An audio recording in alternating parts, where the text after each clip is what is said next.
नमस्कार मित्रांनो, आज एकूण 2 मैदाने होत आहेत. एक मैदान होत आहे ते नागठाणे येथे आणि दुसरे मैदान सुळेवाडी येथे होत आहे.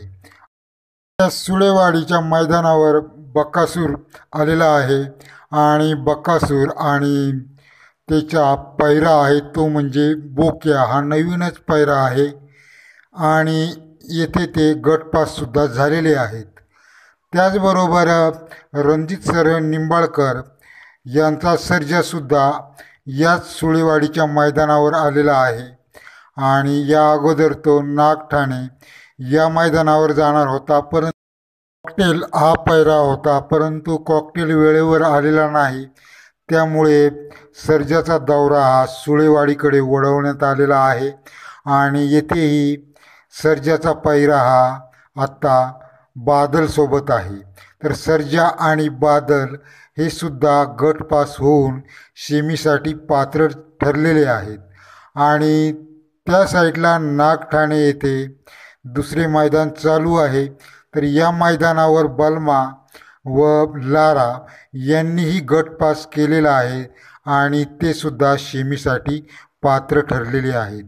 तर नागठाणे या मैदानावर बलमा आणि लारा हे गट पास झालेले आहेत आणि सुळेवाडी येथे बकासूर आणि बकासूरचा पैरा बोक्या म्हणून बैल तो विजयी झालेले आहेत, म्हणजेच गट पास झालेले आहेत आणि सेमीसाठी पात्र ठरलेले आहेत.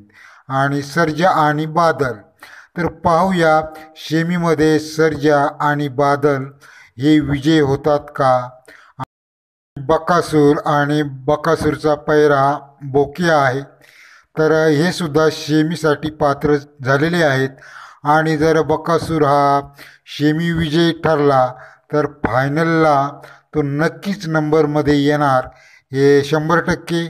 तर पाहूया या मैदानावर बकासूर आणि त्याचा पैरा बोक्या हा बैल कुठपर्यंत मजल मारत आहे. सेमीमध्ये तर विजय व्हायलाच पाहिजे आणि फायनलमध्ये सुद्धा विजयी मिळवला पाहिजे, अशी सर्वांची अपेक्षा असणार आहे मित्रांनो. तर नागठाणे आणि सुळेवाडी ही 2 मैदाने होत आहेत आणि या मैदानांवर म्हणजेच काही बैल हे सुळेवाडीला आलेले आहेत, तर काही बैल नागठाणे येथेच थांबलेले आहेत. तर यामध्ये विभागणी झालेली आहे. त्याचबरोबर यूट्यूबर लोकांची सुद्धा विभागणी झालेली आहे. जे केवळ आणि केवळ बकासूरचे व्हिडिओ टाकतात त्यांची मोठी पंचायत झालेली आहे. धन्यवाद.